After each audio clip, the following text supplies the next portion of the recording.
Welcome to another episode. In this season, we're going to do big things.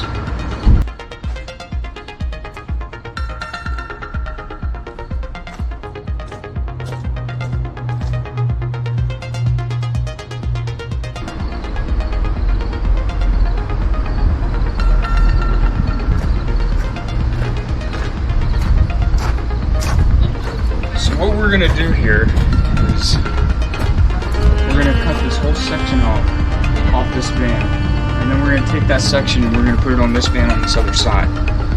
I have a 29-foot camper here, and it has a 12-foot slot out, and I took a 2500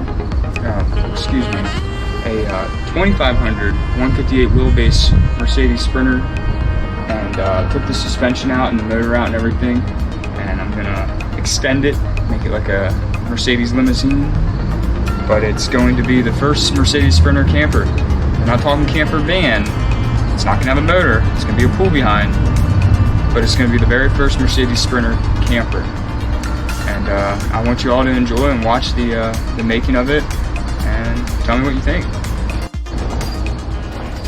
So the first thing we're going to do is we're going to cut this section out.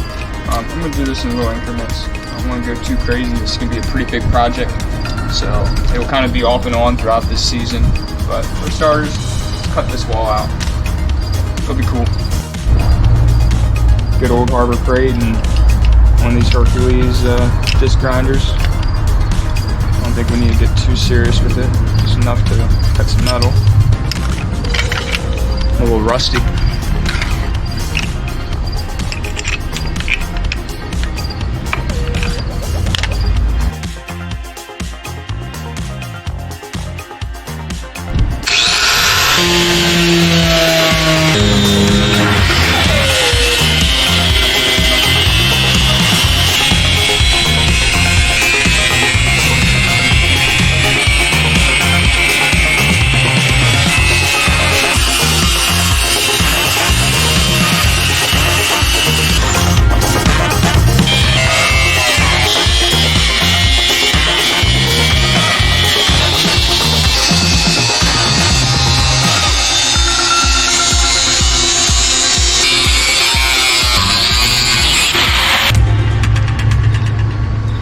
Okay, so I'm gonna not lie, Hercules, not bad.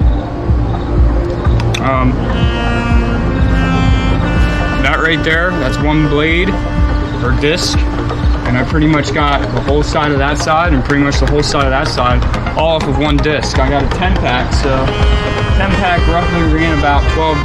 I'm pretty impressed. It lets me know that this isn't going to be as expensive as I thought it was going to be to cut this thing. I still have to take it the whole way on the other side, on this side.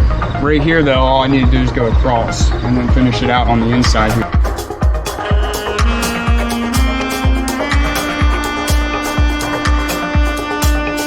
Okay, so what we're going to do here is we're going to take these SU carbs off and we're going to replace with a Weber. I just recently purchased another MG, and they had a Weber downdraft on, and from the sounds of it, sounds like they're pretty reliable, and it makes it a little bit easier, especially when it gets into the cold months with having to tune these things. Synchronizing 2 SU carbs compared to 1 Weber, I think it pretty much says itself. It'll be a little just less aggravating when it gets a little colder out. So we're going to take these off, and then we're also going to clean them later, but for now we're just going to take them off. I just had it. There we go. So then we clean the float and the jet, and then you get a hold of that spot right there, and you just slow lightly twist. Then pretty simple, you just grab a hold of them and clean them up.